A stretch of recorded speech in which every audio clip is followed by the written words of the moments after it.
സ്വാഗതം പേജ് 10 സ്റ്റോറീസിലേക്ക്. ബോംബിട്ടെങ്കിലും ലോകത്ത് സമാധാനം സ്ഥാപിക്കുക.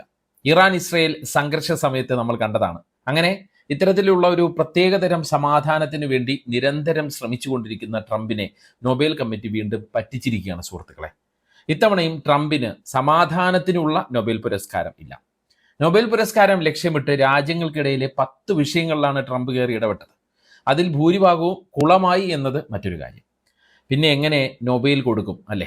അങ്ങനെ 2019 മുതൽ ട്രംപ് സ്വപ്നം കാണുന്ന സമാധാന നൊബേലാണ് ഇത്തവണയും സ്വാഹയായത്. പലതും ചെയ്തെന്ന് വരുത്തി തീർത്ത് നൊബേൽ കമ്മിറ്റിയെ പറ്റിക്കാൻ ശ്രമിച്ച ട്രംപിനെ കമ്മിറ്റി തേച്ചൊട്ടിച്ചു എന്ന് വേണമെങ്കിൽ നമുക്ക് പറയാം. പിന്നെ പലരും പുള്ളിയെ പറഞ്ഞു പറ്റിച്ചു. അതിൽ പ്രധാനി അദ്ദേഹത്തിൻ്റെ അടുത്ത സുഹൃത്തായ നെതന്യാഹു തന്നെയാണ്. പക്ഷേ ട്രംപിൻ്റെ അനുയായികളുടെ രോഷം നൊബേൽ കമ്മിറ്റിയോടാണ്. മനഃപൂർവ്വം ട്രംപിന് കൊടുക്കാത്തതാണ് എന്നൊക്കെയാണ് അവർ എക്സിലൂടെ ആക്രോശിക്കുന്നത്. ബരാക് ഒബാമയ്ക്ക് ഒന്നും ചെയ്യാതെ കൊടുത്തല്ലോ, പിന്നെ എന്തുകൊണ്ട് ഇത്രയും ചെയ്ത ട്രംപിന് കൊടുത്തില്ല എന്നൊക്കെയാണ് അവർ ചോദിക്കുന്നത്. അതുകൊണ്ട് തന്നെ ട്രംപിന് നൊബേൽ എന്തുകൊണ്ട് കിട്ടിയില്ല എന്നതും ഒബാമയ്ക്ക് എന്തുകൊണ്ട് അത് കിട്ടി എന്നതും ഈ അവസരത്തിൽ പരിശോധിക്കപ്പെടേണ്ടതുണ്ട്. ഗാസ സമാധാന കരാറിന്റെ ആദ്യഘട്ടം ഇസ്രയേലും ഹമാസും ഇപ്പോൾ അംഗീകരിച്ചതിന് പിന്നാലെ ട്രംപ് പറഞ്ഞത് ഇങ്ങനെയാണ്: എനിക്ക് നൊബേൽ കിട്ടുമോ എന്ന് അറിയില്ല, അവർ എനിക്ക് അത് നൽകാതിരിക്കാൻ ഒരു കാരണം കണ്ടെത്തും. ഇത് തന്നെയാണ് അദ്ദേഹത്തിൻ്റെ അനുയായികളും ആവർത്തിച്ചുകൊണ്ടിരിക്കുന്നത്. സത്യത്തിൽ അങ്ങനെ കാരണം കണ്ടെത്തേണ്ട കാര്യം ഒന്നുമില്ല. ട്രംപ് തന്നെ ഒരുപാട് കാരണങ്ങൾ ഉണ്ടാക്കി വെച്ചിട്ടുണ്ട്. ആദ്യം എന്തൊക്കെ കാര്യങ്ങൾ പരിഗണിച്ചാണ് സമാധാന നൊബേൽ പുരസ്കാരം നൽകുന്നത് എന്ന് പറഞ്ഞ് തുടങ്ങാം. അതിൽ നിന്ന് ട്രംപിൻ്റെ വിഷയത്തിലേക്കും ഒബാമയുടെ പുരസ്കാരത്തിലേക്കും നമുക്ക് പോകാം. ലോകത്തിലെ ഏറ്റവും അഭിമാനകരമായ അന്താരാഷ്ട്ര ബഹുമതികളിൽ ഒന്നായാണ് സമാധാനത്തിനുള്ള നൊബേൽ പുരസ്കാരത്തെ കണക്കാക്കുന്നത്. സ്വീഡിഷ് വ്യവസായിയായിരുന്ന ആൽഫ്രഡ് നോബലിന്റെ വിൽപ്പത്രം അനുസരിച്ച് 1901 പുരസ്കാരം നൽകി തുടങ്ങിയത്. ഈ പുരസ്കാരത്തിനുള്ള തെരഞ്ഞെടുപ്പ് എങ്ങനെയാണ്? രാജ്യങ്ങൾ തമ്മിലുള്ള സൗഹൃദം കൂടുതൽ ദൃഢമാക്കുക, നിലവിലുള്ള സൈന്യത്തെ പിൻവലിക്കുകയോ കുറയ്ക്കുകയോ ചെയ്യുക, സമാധാനത്തിന് വേണ്ടി നിരന്തരം പരിശ്രമിക്കുക, അതിനുവേണ്ടി മികച്ച കാര്യങ്ങൾ ചെയ്യുക, ഇതൊക്കെ ചെയ്യുന്ന വ്യക്തികളെയാണ് സമാധാനത്തിനുള്ള നൊബേൽ പുരസ്കാരത്തിന് പരിഗണിക്കുന്നത്. ഇതെല്ലാം പരിഗണിച്ചാണ് ഇത്തവണ സമാധാനത്തിനുള്ള നൊബേൽ പുരസ്കാരം വെനസ്വേലയുടെ പ്രതിപക്ഷ നേതാവ് മരിയ കൊറീന മച്ചാഡോയ്ക്ക് നൽകിയത്. ട്രംപിന്റെ മൂക്കിന് താഴെയുള്ള കുഞ്ഞു രാജ്യത്തിലെ ജനാധിപത്യ സംരക്ഷണ പ്രവർത്തക കൂടിയാണ് അവർ. അവിടുത്തെ സർക്കാരിൻ്റെ നീക്കങ്ങൾക്കെതിരെ നിരവധി സമാധാനപരമായ പോരാട്ടങ്ങൾ നടത്തിയ വ്യക്തിത്വമാണ് അവർ. 244 വ്യക്തികളും 94 സംഘടനകളും ഉൾപ്പെടെ 338 നോമിനേഷനുകളാണ് ഇത്തവണ പരിഗണിച്ചത്. അതിൽ നിന്നാണ് മച്ചാഡോയെ തിരഞ്ഞെടുത്തത്. ഇനി ട്രംപിന്റെ കാര്യത്തിലേക്ക് വന്നാൽ, തനിക്ക് നൊബേൽ പുരസ്കാരം കിട്ടാൻ അർഹതയുണ്ടെന്ന് 2019 മുതൽ ട്രംപ് പറയുന്നതാണ്. കൃത്യമായി പറഞ്ഞാൽ ഉത്തര കൊറിയൻ നേതാവ് കിം ജോങ് ഉന്നുമായി കൂടിക്കാഴ്ച നടത്തിയത് മുതൽ. കിം ജോങ് ഉന്നിനോട് നിന്റെ റോക്കറ്റ് എൻ്റെ റോക്കറ്റിനേക്കാൾ വലുതാണ് എന്നൊക്കെ ട്രംപ് പറഞ്ഞ അതേ കൂടിക്കാഴ്ച. ആ ചർച്ചയെ ലോക സമാധാനത്തിന്റെ മാസ്റ്റർ പീസ് എന്നാണ് ട്രംപ് അന്ന് വിശേഷിപ്പിച്ചത്. പക്ഷേ പിന്നെയും കിം ധൈര്യത്തോടെ മിസൈലുകൾ ആകാശത്തേക്ക് പറത്തിവിട്ടു. ട്രംപിന്റെ നൊബേൽ സ്വപ്നവും എയർലായി. 2020 അബ്രഹാം അക്കോർഡ്സ് ഉണ്ടാക്കിയപ്പോഴും ട്രംപ് നൊബേൽ മോഹം പൊടിതട്ടിയെടുത്തിരുന്നു. ഇസ്രയേലും UAEയും ബഹ്റൈനും തമ്മിൽ ഒപ്പിട്ട കരാറിനെ ഡീൽ ഓഫ് ദി സെഞ്ചുറി എന്നാണ് ട്രംപ് അന്ന് വിളിച്ചത്. പക്ഷേ പലസ്തീൻ്റെ പേര് ആ ഡീലിൽ എങ്ങും ആരും പറഞ്ഞില്ല. അതുകൊണ്ട് തന്നെ സത്യത്തിൽ അതൊരു സമാധാന ഉടമ്പടി ആയിരുന്നില്ല, പകരം ഒരു റിയൽ എസ്റ്റേറ്റ് ബിസിനസ് ഡീലാണെന്ന് നമുക്ക് പറയാം. അതിന് എന്തിന് സമാധാനത്തിൻ്റെ നൊബേൽ കൊടുക്കണം എന്നുള്ള ചോദ്യമാണ് ഉയർന്നത്. 2025 ഞാനിപ്പോൾ എല്ലാ യുദ്ധങ്ങളും അവസാനിപ്പിക്കുമെന്നും സമാധാനം കൊണ്ടുവരും എന്നും പറഞ്ഞാണ് ട്രംപ് രണ്ടാമത് അധികാരത്തിലേക്ക് എത്തിയത്. ഗാസയിലും യുക്രൈനിലും എല്ലാം ശരിയാക്കുമെന്നായിരുന്നു വീരവാദം. പിന്നീട് നടന്നതെല്ലാം നമ്മൾ കണ്ടതാണ്. റഷ്യയും യുക്രൈനും തമ്മിൽ എല്ലാം സെറ്റായി എന്ന് ട്രംപ് പറഞ്ഞു. അടുത്ത ദിവസങ്ങളിൽ തന്നെ അതെല്ലാം പൊളിഞ്ഞ് പാളീസായി. ഗാസയിലും അത് തന്നെ നടന്നു. വെടിനിർത്തൽ കൊണ്ടുവരും, ട്രംപിന്റെ അടുത്ത സുഹൃത്തായ നെതന്യാഹു എല്ലാം തെറ്റിക്കും. ആ രീതിയിൽ ട്രംപിന്റെ സമാധാന നൊബേൽ കിട്ടാനുള്ള നീക്കങ്ങൾക്ക് തുരങ്കം വെച്ചത് നെതന്യാഹു ആണെന്ന് നമ്മൾ പറയേണ്ടി വരും. കാരണം നെതന്യാഹു കാരണമാണ് ട്രംപ് പല കുരുക്കുകളിലേക്കും ചെന്നുപെട്ടത്. ഇറാനെ ആക്രമിച്ച നടപടി ഓർക്കണം, ഖത്തറിനെ ആക്രമിച്ച രീതി ഓർക്കണം. അതെല്ലാം ഉദാഹരണമാണ്. ട്രംപ് ഓരോ ഡീലുകൾ ഉണ്ടാക്കുമ്പോഴും അനുയായികൾ എക്സിൽ കോറസ് പാടിക്കൊണ്ടിരുന്നത് ഗാസയിൽ യുദ്ധം തീർത്തു, യുക്രൈനിലെല്ലാം ഒത്തുതീർപ്പായി എന്നൊക്കെയാണ്. നൊബേൽ നൊബേൽ എന്നൊക്കെയായിരുന്നു അവർ വിളിച്ചുകൊണ്ടിരുന്നത്. പക്ഷേ കരാറുകളെല്ലാം ദിവസങ്ങൾക്കകം ചീറ്റിപ്പോകുന്നത്, അതായത് ട്രംപ് കൊണ്ടുവന്ന കരാറുകളെല്ലാം ദിവസങ്ങൾക്കകം ചീറ്റിപ്പോകുന്നതാണ് ലോകം പിന്നീട് കണ്ടത്.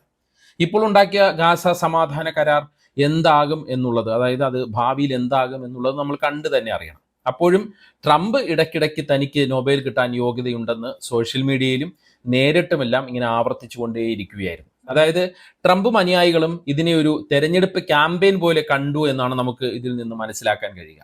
ഇതിനിടയ്ക്കാണ് ട്രംപിനെ പലരും പറഞ്ഞു പറ്റിച്ചത്.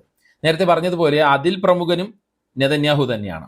പിന്നീട് പാകിസ്ഥാൻ സർക്കാർ, അവരുടെ സൈനിക തലവൻ അസീം മുനീർ, അങ്ങനെ ചിലരാണ് പറ്റിച്ചത് ഈ രീതിയിലാണ്. അതായത് ഓരോ വർഷത്തെ സമാധാന നൊബേലിന് ആളുകളെ പരിഗണിക്കുന്നത് ആ വർഷം ജനുവരി 31 മുമ്പുള്ള പ്രവർത്തനങ്ങൾ പരിഗണിച്ചാണ്. നെതന്യാഹുവും പാകിസ്ഥാൻ സർക്കാരുമൊക്കെ നൊബേലിനായി ട്രംപിനെ നാമനിർദ്ദേശം ചെയ്തത് വലിയ വാർത്തയായിരുന്നു. പക്ഷെ ആ നാമനിർദ്ദേശം ചെയ്തത് ഈ ജനുവരി 31 ശേഷമായിരുന്നു.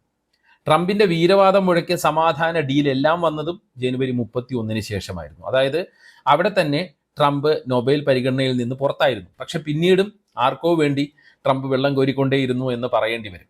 നൊബേൽ നിയമാവലി അനുസരിച്ച് നാമനിർദ്ദേശം ചെയ്യപ്പെട്ടവരുടെ പേരുകൾ 50 വർഷത്തേക്ക് രഹസ്യമായി സൂക്ഷിക്കും. പക്ഷേ നാമനിർദ്ദേശം ചെയ്യുന്നവർ ഇത് സ്വയം വെളിപ്പെടുത്തുന്നതിലൂടെ പേരുകൾ പൊതുജന മധ്യത്തിലേക്ക് വരാറുണ്ട്.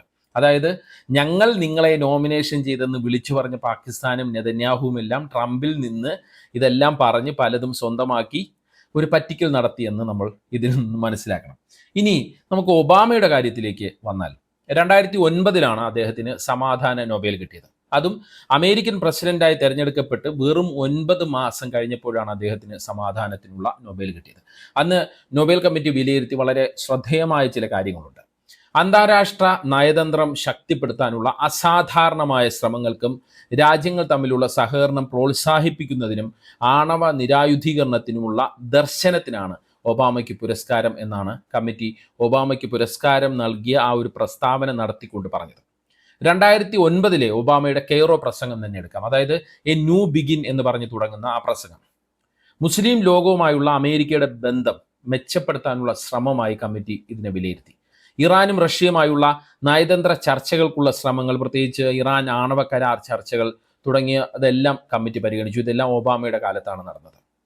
ഇതെല്ലാം ഒബാമ എന്ന ഭരണാധികാരിയുടെ സമാധാന ശ്രമങ്ങളായാണ് നൊബേൽ കമ്മിറ്റി അന്ന് വിലയിരുത്തിയത്. അതുകൊണ്ട് തന്നെ 9 മാസം അദ്ദേഹം അധികാരമേറ്റ് 9 മാസത്തിനകം അദ്ദേഹത്തിന് സമാധാനത്തിനുള്ള നൊബേൽ പുരസ്കാരം കിട്ടി. അതിൻ്റെ ഒരു അന്തസത്ത ഉൾക്കൊണ്ട് തന്നെയാണ് അദ്ദേഹം പിന്നീട് മുന്നോട്ട് പോയത്. എന്നാൽ ട്രംപ് എന്താണ് ചെയ്തത്? ഓരോന്നായിട്ട് പരിശോധിക്കാം. 7 യുദ്ധങ്ങൾ അവസാനിപ്പിച്ചു എന്നാണ് ട്രംപിന്റെ അവകാശവാദം. എന്നാൽ ഇതെല്ലാം താൽക്കാലിക ഡീലുകളാണെന്ന് പിന്നീട് തെളിഞ്ഞു. ഗാസയിലും യുക്രൈനിലും ഇപ്പോൾ പ്രശ്നങ്ങൾ നിലനിൽക്കുകയും ചെയ്യുന്നു. ഒപ്പം ഇസ്രയേലിന്റെ ഏകപക്ഷീയമായ സൈനിക നടപടികളെ പ്രോത്സാഹിപ്പിച്ചു. ഇറാനിൽ ബോംബിട്ടു. ഗാസയിൽ ഇസ്രയേലിനെ നിർബാധം സഹായിച്ചുകൊണ്ടേയിരിക്കുന്നു.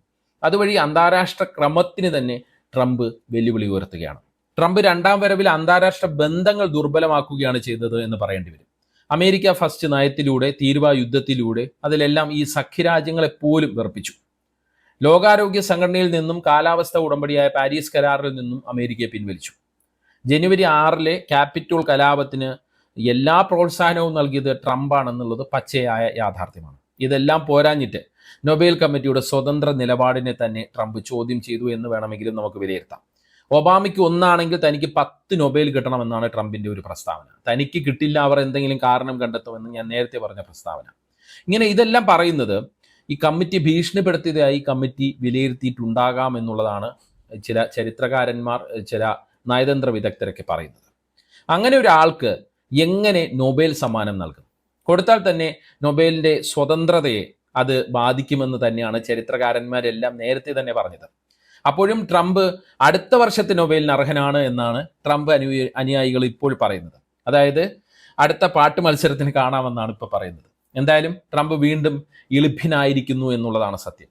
ഒരു എക്സ് ഹാൻഡിലിൽ കണ്ടത് ഇങ്ങനെയാണ്: ട്രംപിന് ഒരു നൊബേൽ കിട്ടണമെങ്കിൽ ഒരുപക്ഷെ ബെസ്റ്റ് ട്വിറ്റർ ഫോർ പീസ് എന്നൊരു പുതിയ കാറ്റഗറി നൊബേൽ കമ്മിറ്റി തുടങ്ങണം.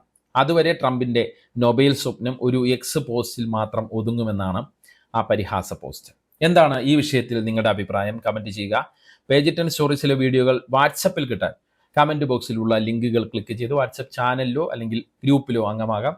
നന്ദി, നമസ്കാരം.